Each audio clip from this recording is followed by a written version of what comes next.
കേന്ദ്ര ബജറ്റിൽ കേരളത്തോട് കാട്ടിയ കടുത്ത അവഗണനയ്ക്കെതിരെ സംസ്ഥാനത്ത് ഇന്ന് സിപിഐഎം കരിദിനമായി ആചരിക്കുന്നു. കേന്ദ്ര അവഗണനയിലും ജനദ്രോഹ നടപടികളിലും പ്രതിഷേധിച്ച് ബൂത്ത് കേന്ദ്രങ്ങളിൽ കരിങ്കൊടി ഉയർത്തി പ്രകടനം സംഘടിപ്പിക്കും. ഇന്ത്യയുടെ ഭൂപടത്തിൽ കേരളം നിലനിൽക്കുന്നില്ല എന്ന രീതിയിലുള്ളതാണ് ബജറ്റ് എന്നതാണ് സിപിഐഎം വിമർശനം. ബജറ്റിന് മുന്നോടിയായി കേന്ദ്ര ധനമന്ത്രിയുമായുള്ള ചർച്ചയിൽ കേരളം 29 ആവശ്യങ്ങൾ ഉന്നയിച്ചിരുന്നു.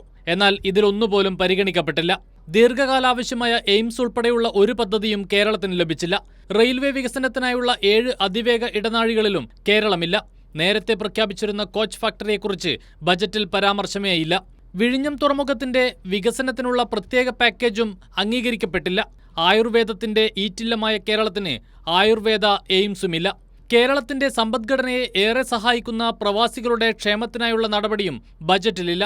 ആശ ഉൾപ്പെടെയുള്ള സ്കീം വർക്കർമാരെ പൂർണ്ണമായും അവഗണിച്ചു. സാധാരണക്കാരെ പൂർണ്ണമായും കൈയൊഴിഞ്ഞ് കോർപ്പറേറ്റുകളെ സംരക്ഷിക്കുന്ന ബജറ്റ് കോർപ്പറേറ്റുകളുടെ നികുതി വർദ്ധിപ്പിച്ചില്ലെന്ന് മാത്രമല്ല, വൻകിട കമ്പനികളുടെ ആൾട്ടർനേറ്റ് ടാക്സ് കുറയ്ക്കുകയും ചെയ്തു.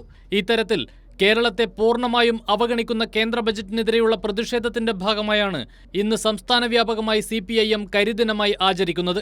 പ്രതിഷേധത്തിന്റെ ഭാഗമായി ബൂത്ത് കേന്ദ്രങ്ങളിൽ കരിങ്കൊടി ഉയർത്തി പ്രകടനം സംഘടിപ്പിക്കും.